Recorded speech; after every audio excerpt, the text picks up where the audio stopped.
ಇನ್ನು ಲೋಕಸಭಾ ವಿಪಕ್ಷ ನಾಯಕ ರಾಹುಲ್ ಗಾಂಧಿ ಬೆಂಗಳೂರಿನಲ್ಲಿ ಬಹುದೊಡ್ಡ ಪ್ರತಿಭಟನೆಯನ್ನ ಮಾಡೋದಕ್ಕೆ ಮುಂದಾಗ್ತಾ ಇದ್ದಾರೆ. ಅದಕ್ಕೆ ಕಾರಣ ಅಂದ್ರೆ ಕರ್ನಾಟಕದಲ್ಲಿ ಲೋಕಸಭಾ ಚುನಾವಣೆ ಸಂದರ್ಭದಲ್ಲಿ ಬಹುದೊಡ್ಡ ಮತಗಳತನವಾಗಿದೆ ಅನ್ನುವಂಥದ್ದು ಅವರ ಆರೋಪ. ಇದಕ್ಕೆ ಸಂಬಂಧಪಟ್ಟಂತೆ ಸಹಜವಾಗಿ ಬಿಜೆಪಿ ಕೂಡ ಆರೋಪ ಪ್ರತ್ಯಾರೋಪವನ್ನ ಮಾಡ್ತಾ ಇದೆ. ಈಗಾಗಲೇ ಮೈಲ್ ಆಗದಿದ್ದವನು ಅಥವಾ ಕೈಲಾಗಿದ್ದವನು ಮೈ ಪರ್ಚ್ಕೊಂಡ ಅನ್ನುವಂಥ ಗಾದೆಯನ್ನು ಉಲ್ಲೇಖ ಮಾಡಿ ಕಾಂಗ್ರೆಸ್ನತ್ತ ಆರೋಪ ಮಾಡ್ತಾ ಇದೆ. ಇದರ ನಡುವೆ ಇವತ್ತು ಸಭೆ ಕೂಡ ಆಯಿತು. ಸಭೆಯಲ್ಲಿ ಎಲ್ಲಿ ಪ್ರತಿಭಟನೆ ಮಾಡಬೇಕು ಅನ್ನೋದೇ ಸದ್ಯಕ್ಕೆ ಕಾಂಗ್ರೆಸ್ನವರಿಗೆ ಗೊತ್ತಾಗ್ತಾ ಇಲ್ಲ. ಇದಕ್ಕೆ ಸಂಬಂಧಪಟ್ಟಂತೆ ನಾಳೆ ಕೂಡ ಮತ್ತೊಂದು ಸಭೆ ಇಟ್ಕೊಂಡಿದ್ದಾರೆ. ಹಾಗಾದರೆ ರಾಹುಲ್ ಗಾಂಧಿ ಪ್ರೊಟೆಸ್ಟ್ ಯಾವ ರೀತಿ ಇರುತ್ತೆ, ಯಾವ ಥರ ನಡೆಯುತ್ತೆ, ಜೊತೆಗೆ ಪಾದಯಾತ್ರನ ಅಥವಾ ಕೇವಲ ಪ್ರೊಟೆಸ್ಟಾ, ಇದ್ರ ಬಗ್ಗೆ ಸ್ಟೋರಿ ನೋಡೋಣ ಬನ್ನಿ. माननीय सदस्य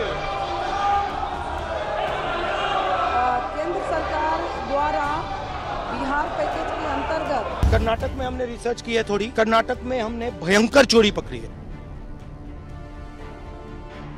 ರಾಹುಲ್ ಗಾಂಧಿ ಅವರು ಚುನಾವಣೆಯಲ್ಲಿ ಅಕ್ರಮ ನಡೀತಾ ಇದೆ, ಅದರ ಬಗ್ಗೆ ಧ್ವನಿ ಎತ್ತಿದ್ದಾರೆ. मैं ब्लैक एंड व्हाइट में आपको दिखाऊंगा, हिंदुस्तान में इलेक्शन चोरी किए जा रहे हैं. ಹೋಗಿ ನ್ಯಾಯಾಲಯದಲ್ಲಿ ಸಲ್ಲಿಸೋದನ್ನ ಹಿಂದೆ ಆದ ಅನುಭವ ಮೇಲೆ ಈಗ ಅವರು ಹೋರಾಟ ಮಾಡ್ತಿದ್ದಾರೆ. ಕಾಂಗ್ರೆಸ್ ಪಕ್ಷ ಮೂರ್ಖರ ಪಕ್ಷ ಆಗಿದೆ. ಕರ್ನಾಟಕದಲ್ಲಿ ಬಂದು ಎಲೆಕ್ಷನ್ ಕಮಿಷನ್ ಅವ್ರನ್ನ ಭೇಟಿ ಮಾಡಿ ಅವರಿಗೊಂದು ರೆಪ್ರೆಸೆಂಟೇಷನ್ ಕೊಡಬೇಕು ಅಂತ ಹೇಳಿ 5ನೇ ತಾರೀಕು ರಾಹುಲ್ ಗಾಂಧಿ ಬರೋದು ಅಂತ ತೀರ್ಮಾನ ಆಗಿದೆ. ನೋಡ್ತೀವಿ ನಾವು ಭಾರತೀಯ ಜನತಾ ಪಾರ್ಟಿ ಏನ್ ಕಡ್ದು ಕಟ್ಟೆ ಹಾಕ್ತಾರೆ ಬಂದು 4ನೇ ತಾರೀಕು 5ನೇ ತಾರೀಕು ನಾವು ನೋಡ್ತೇವೆ ಅದನ್ನ ಯಾವ ರೀತಿ ಮಾಡುವ. ಕಾಂಗ್ರೆಸ್ನ ಹೋರಾಟಗಳಿಗೆ ಮತ್ತೊಮ್ಮೆ ಕರ್ನಾಟಕ ತವರು ಮನೆಯಾಗಲಿದೆ. ದೇಶಾದ್ಯಂತ ಸಂಚಲನ ಮೂಡಿಸಿದ್ದ ಮತಗಳ್ಳತನ ಆರೋಪಕ್ಕೆ ಸಂಬಂಧಿಸಿ ಸ್ವತಃ ರಾಹುಲ್ ಗಾಂಧಿಯೇ ಹೋರಾಟಕ್ಕೆ ಧುಮುಕುತ್ತಿದ್ದಾರೆ. ಹೋರಾಟಕ್ಕೆ ಕರ್ನಾಟಕವನ್ನೇ ರಾಹುಲ್ ಆಯ್ಕೆ ಮಾಡಿಕೊಂಡಿದ್ದು ಭಾರೀ ಸಿದ್ಧತೆ ನಡೆದಿದೆ. ಕರ್ನಾಟಕದ ಲೋಕಸಭಾ ಚುನಾವಣೆ ವೇಳೆ ಮತಕಳ್ಳತನ ನಡೆದಿದೆ ಎಂದು ರಾಹುಲ್ ಗಾಂಧಿ ಆರೋಪ ಮಾಡಿದ್ದರು. ಕರ್ನಾಟಕದ ಕ್ಷೇತ್ರವನ್ನ ಅಧ್ಯಯನ ಮಾಡುವ ಮೂಲಕ ಮತಕಳ್ಳತನದ ಕಾರ್ಯವಿಧಾನವನ್ನ ನಮ್ಮ ಪಕ್ಷ ಕಂಡುಹಿಡಿದಿದೆ ಅಂತ ಇತ್ತೀಚೆಗೆ ರಾಹುಲ್ ಗಾಂಧಿ ಗಂಭೀರ ಆರೋಪ ಮಾಡಿದ್ದರು. कर्नाटक में हमने रिसर्च की है थोड़ी। कर्नाटक में हमने भयंकर चोरी पकड़ी है। मैं ब्लैक एंड व्हाइट में आपको दिखाऊंगा, हिंदुस्तान में इलेक्शन चोरी किए जा रहे हैं. ಇದೇ ಮತಕಳ್ಳತನ ಆರೋಪಕ್ಕೆ ಸಂಬಂಧಿಸಿ ಬೃಹತ್ ಹೋರಾಟ ನಡೆಸಲು ರಾಹುಲ್ ಗಾಂಧಿ ತೀರ್ಮಾನಿಸಿದ್ದಾರೆ. ಅದಕ್ಕೆ ಕರ್ನಾಟಕವನ್ನೇ ಅಖಾಡವನ್ನಾಗಿ ಆಯ್ಕೆ ಮಾಡಿಕೊಂಡಿರುವ ರಾಹುಲ್ ಗಾಂಧಿ ತಾವೇ ಹೋರಾಟಕ್ಕೆ ಧುಮುಕುತ್ತಿದ್ದಾರೆ.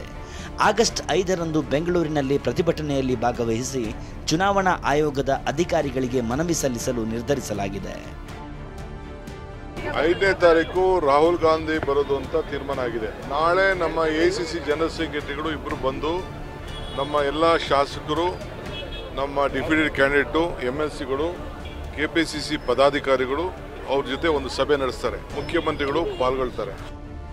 ಮತದಾರರ ಪಟ್ಟಿಯಿಂದ ಅನಧಿಕೃತವಾಗಿ ಹೆಸರು ಡಿಲೀಟ್ ಮಾಡಿರುವುದು, ಲಕ್ಷಾಂತರ ಮಂದಿ ಮತದಾರರ ಪಟ್ಟಿಗೆ ದಿಢೀರನೆ ಸೇರ್ಪಡೆ ಆಗಿರುವುದು ಸೇರಿದಂತೆ ಹಲವು ಅಕ್ರಮಗಳ ಅನುಮಾನವನ್ನ ಕಾಂಗ್ರೆಸ್ ವ್ಯಕ್ತಪಡಿಸಿದೆ. ಇದಕ್ಕೆ ಸಂಬಂಧಿಸಿ ಬೆಂಗಳೂರು ಕೇಂದ್ರ ಲೋಕಸಭಾ ಕ್ಷೇತ್ರದಲ್ಲಿಯೇ ಹಲವು ದಾಖಲೆಗಳು ಲಭ್ಯವಿದೆ ಎಂಬುದು ಕಾಂಗ್ರೆಸ್ ನಾಯಕರ ಆರೋಪ. ಇದಕ್ಕೆ ಸಂಬಂಧಿಸಿ ದೇಶಾದ್ಯಂತ ಚುನಾವಣಾ ಆಯೋಗದ ವಿರುದ್ಧವೇ ಹೋರಾಟ ಮಾಡುವುದಕ್ಕೆ ಕಾಂಗ್ರೆಸ್ ನಿರ್ಧರಿಸಿದೆ. ಹಿಂದೆ ಆದ ಅನುಭವ ಮೇಲೆ ಈಗ ಅವರು ಹೋರಾಟ ಮಾಡ್ತಿದ್ದಾರೆ. ಮುಂದೆ 3 ವರ್ಷ ನಂತರ ಮತ್ತೆ ಚುನಾವಣೆ ಬರ್ತಾ ಇದೆ. ಅವಾಗಿಂತ ಗೊಂದಲ ಆಗಬಾರ್ದು. ಹೋರಾಟ ಆಗಿಲ್ಲ, ಇನ್ನೂ ನಡೀತಾ ಇದ್ದಾರೆ. ಇನ್ನೂ ಸದನದಲ್ಲಿ ಕೂಡ ನಡೀತಾ ಇದೆ ಚರ್ಚೆ. ಇಲೆಕ್ಷನ್ ಕಮಿಷನ್ಗೂ ದೂರು ಕೊಟ್ಟಿದ್ದಾರೆ, ಅವರು ಕೂಡ ಇನ್ನೂ ಚರ್ಚೆಯಲ್ಲಿದೆ. ಸುಪ್ರೀಂ ಕೋರ್ಟ್ದಲ್ಲಿ ಕೂಡ ಕೇಸ್ ನಡೀತಾ ಇದೆ ಬಿಹಾರ್ ಬಗ್ಗೆ.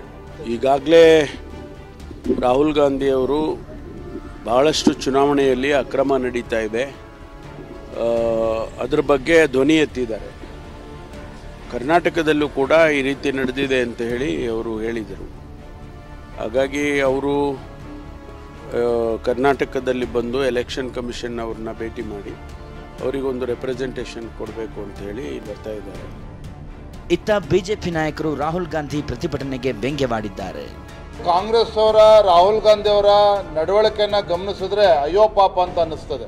ಕೇಂದ್ರದಲ್ಲಿ ಅಧಿಕಾರಕ್ಕೆ ಬರೋದಕ್ಕೆ ಸಾಧ್ಯ ಆಗಿಲ್ಲ. ಹಾಗಾಗಿ ಹೊಸ ಒಂದು ಕಪಟ ನಾಟಕವನ್ನ ಕರ್ನಾಟಕಕ್ಕೆ ಬಂದು ಮಾಡೋದಕ್ಕೆ ಪ್ರಾರಂಭ ಮಾಡಿದ್ದಾರೆ ರಾಹುಲ್ ಗಾಂಧಿ ಅವರು. ನೋಡ್ತೀವಿ ನಾವು ಭಾರತೀಯ ಜನತಾ ಪಾರ್ಟಿ ಏನ್ ಕಡ್ದು ಕಟ್ಟೆ ಹಾಕ್ತಾರೆ ಬಂದು 4ನೇ ತಾರೀಕು 5ನೇ ತಾರೀಕು ನಾವು ನೋಡ್ತೇವೆ ಅದನ್ನ ಯಾವ ರೀತಿ ಮಾಡುವ, ಯಾವ ರೀತಿ ನಾವು ಕೂಡ ಕಾರ್ಯತಂತ್ರ ಮಾಡ್ಬೇಕು ನಾವು ಮಾಡ್ತೇವೆ. ಇನ್ನು ಈ ಬಗ್ಗೆ ಮಾಜಿ ಸಚಿವ ಸುರೇಶ್ ಕುಮಾರ್ ಮಾಧ್ಯಮ ಪ್ರಕಟಣೆ ಹೊರಡಿಸಿದ್ದು, ಬೆಂಗಳೂರಿನಲ್ಲಿ ಫ್ರೀಡಂ ಪಾರ್ಕ್ ಬಿಟ್ಟು ಯಾರಿಗೂ ಬೇರೆಲ್ಲೂ ಪ್ರತಿಭಟನೆಗೆ ಅವಕಾಶ ನೀಡುವುದಿಲ್ಲ. ಆದರೆ ರಾಹುಲ್ ಗಾಂಧಿ 15-20 ಕಿಲೋಮೀಟರ್ ದೂರದ ಪಾದಯಾತ್ರೆಗೆ ಪೊಲೀಸರು ಅವಕಾಶ ನೀಡುವರೆ. ಈ ಪ್ರತಿಭಟನೆಗೆ ಅವಕಾಶ ಕೊಟ್ಟರೆ ಬಿಜೆಪಿಗೂ ಅವಕಾಶ ಕೊಡಬೇಕಾಗುತ್ತದೆ ಅಂತ ತಿಳಿಸಿದ್ದಾರೆ. ರಾಹುಲ್ ಗಾಂಧಿ ಇದೀಗ ಚುನಾವಣಾ ಆಯೋಗದ ವಿರುದ್ಧವೇ ಸಮರ ಸಾರಲು ಮುಂದಾಗಿದ್ದಾರೆ. ಅದಕ್ಕೆ ಕರ್ನಾಟಕವನ್ನೇ ಹೋರಾಟದ ಅಖಾಡವನ್ನಾಗಿ ಆಯ್ಕೆ ಮಾಡಿಕೊಳ್ಳಲಾಗಿದೆ. ಪ್ರಸನ್ನ ಗಾಂವ್ಕರ್, TV9 ಬೆಂಗಳೂರು. ಇನ್ನು ರಾಹುಲ್ ಗಾಂಧಿ ಅವರ ಪ್ರತಿಭಟನೆ ವಿಚಾರದಲ್ಲಿ ಈಗಾಗಲೇ ಮೀಟಿಂಗ್ ಕೂಡ ಆಗ್ತಾ ಇದೆ. ಮೀಟಿಂಗ್ ಸಂಬಂಧಪಟ್ಟಂತೆ ಕೆಲವೊಂದಿಷ್ಟು ಅಪ್ಡೇಟ್ಸ್ಗಳು ಬರ್ತಾ ಇದೆ. ಪ್ರಮುಖವಾಗಿ 4ನೇ ತಾರೀಕು ಈ ಒಂದು ಧರಣಿ ಆಗಬೇಕಾಗಿತ್ತು. ಬೆಂಗಳೂರಿನಲ್ಲಿ ಆಗಸ್ಟ್ 5ರಂದು ರಾಹುಲ್ ನೇತೃತ್ವದ ಧರಣಿ ವಿಚಾರ ಈಗ 5ನೇ ತಾರೀಕಿಗೆ ಶಿಫ್ಟ್ ಆಗಿದೆ. ಕೆಪಿಸಿಸಿ ಕಚೇರಿಯಲ್ಲಿ DK ಶಿವಕುಮಾರ್ ನೇತೃತ್ವದಲ್ಲಿ ಪೂರ್ವ ಸಿದ್ಧತಾ ಸಭೆ ಕೂಡ ನಡೀತು. ಪ್ರತಿಭಟನೆ ಸ್ಥಳದ ಬಗ್ಗೆ ಫೈನಲ್ ಆಗೋ ಬಗ್ಗೆ ಇನ್ನೂ ಕೂಡ ಗೊಂದಲ ಇದೆ, ಎಲ್ಲಿ ಮಾಡಬೇಕು ಅಂತ. ಮಹದೇವಪುರ ಪ್ರತಿಭಟನೆ ಬೇಡ ಅಂತ ಅನೇಕರು ನಿಲುವು ಕೊಟ್ಟಿದ್ದಾರೆ. ಸ್ಥಳಾವಕಾಶ ಕೊಡ್ತಾ ಇರುವಂಥ ಹಿನ್ನೆಲೆಯಲ್ಲಿ ಫ್ರೀಡಂ ಪಾರ್ಕ್ನಲ್ಲೂ ಬೇಡ ಅನ್ನುವಂಥದ್ದು ಈಗಾಗಲೇ ಹೇಳ್ತಾ ಇರುವಂಥ ಮಾತು. ಇದ್ರ ಜೊತೆಗೆ ದೊಡ್ಡ ಪ್ರಮಾಣದಲ್ಲಿ ಕಾಂಗ್ರೆಸ್ ಕಾರ್ಯಕರ್ತರು ಮತ್ತು ಜನ ಸೇರುವಂಥ ಹಿನ್ನೆಲೆಯಲ್ಲಿ ನ್ಯಾಷನಲ್ ಕಾಲೇಜ್ ಮೈದಾನ, ಅರಮನೆ ಮೈದಾನದಲ್ಲಿ ಪ್ರತಿಭಟನೆಗೆ ಸಲಹೆ ನೀಡಿದ್ದಾರೆ ಅನ್ನುವಂಥ ಮಾಹಿತಿ ಕೂಡ ಲಭ್ಯವಾಗ್ತಾ ಇದೆ. ಜೊತೆಗೆ ನಾಳೆ ರಣದೀಪ್ ಸುರ್ಜೇವಾಲಾ ಜೊತೆ ಚರ್ಚೆ ಮಾಡಿ ಅಂತಿಮ ತೀರ್ಮಾನವನ್ನು ಕೈಗೊಳ್ಳಲಾಗುತ್ತೆ ಅಂತ ಹೇಳಲಾಗ್ತಾ ಇದೆ.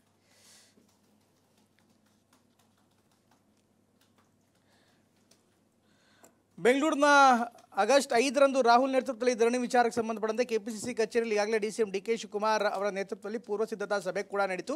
ಪ್ರತಿಭಟನೆ ಸ್ಥಳದ ಬಗ್ಗೆ ಇನ್ನೂ ಕೂಡ ಫೈನಲ್ ಆಗಿಲ್ಲ, ಸ್ವಲ್ಪ ಮಟ್ಟಿಗೆ ಗೊಂದಲ ಇದೆ, ಎಲ್ಲಿ ಮಾಡಬೇಕು, ಯಾವ ಥರ ಕಾರ್ಯಕ್ರಮಗಳನ್ನು ಹಮ್ಮಿಕೋಬೇಕು ಅಂತ. ಮಹದೇವಪುರದಲ್ಲಿ ಪ್ರತಿಭಟನೆ ಬೇಡ ಅನ್ನುವಂಥದ್ದು ಆ ನೇಕರ ಮನವಿ. ಇದ್ರ ಜೊತೆಗೆ ಆಗಸ್ಟ್ 5ರಂದು ರಾಹುಲ್ ನೇತೃತ್ವದಲ್ಲಿ ಧರಣಿ ವಿಚಾರಕ್ಕೆ ಸಂಬಂಧಪಟ್ಟಂತೆ DK ಸುರೇಶ್ ಸೋಲಿಗೆ ಕಾರಣವಾದಂಥ ಕ್ಷೇತ್ರದ ಬಗ್ಗೆ DK ಪ್ರಸ್ತಾಪ ಮಾಡಿದ್ದಾರೆ.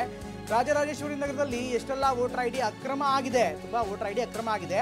RR ನಗರದಲ್ಲಿ ಕಳೆದ ಚುನಾವಣೆಯಲ್ಲಿ ನಿಮಗೆ ಹಿನ್ನಡೆ ಆಗಿತ್ತು, ಈ ವೇಳೆ ಕನಕಪುರದಲ್ಲೂ ಹಿನ್ನಡೆ ಆಗಿತ್ತು, ಸಭೆಯಲ್ಲಿ ಪ್ರಸ್ತಾಪ ಮಾಡಿದ್ದಾರೆ. ಇನ್ಫ್ಯಾಕ್ಟ್ ಕನಕಪುರ ಬಿಡಿ, ಅದು ನಾನು ಮ್ಯಾನೇಜ್ ಮಾಡ್ತೇನೆ ಅನ್ನುವಂಥ ಮಾತನ್ನು DK ಹೇಳ್ತಿದ್ದಾರೆ. ಅಂದರೆ ಅವರ ಸೋತಂಥ ಕ್ಷೇತ್ರದಲ್ಲೂ ಕೂಡ ಸಾಕಷ್ಟು ಅಕ್ರಮ ಆಗಿದೆ ಅನ್ನುವಂಥದ್ದು DK ಶಿವಕುಮಾರ್ ಹೇಳ್ತಾ ಇರುವಂಥ ಮಾತು.